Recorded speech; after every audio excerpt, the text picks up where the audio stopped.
So a quick unboxing of Lookit. Inside the box we have a lot of paperwork here.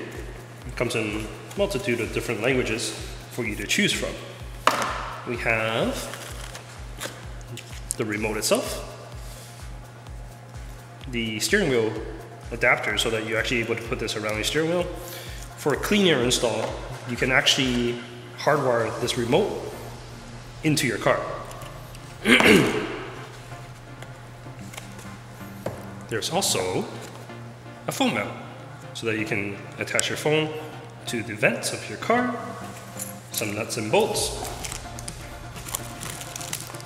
phone backer, but mainly, and the most important part, the system itself.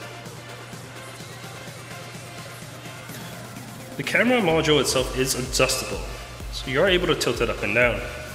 It is a little bit thick on the bottom here.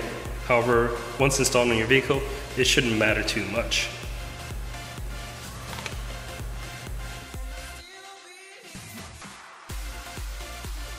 Thank you so much for watching. My name is Jimmy. Please like the video if you liked it, subscribe if you want to see more, and have a great day.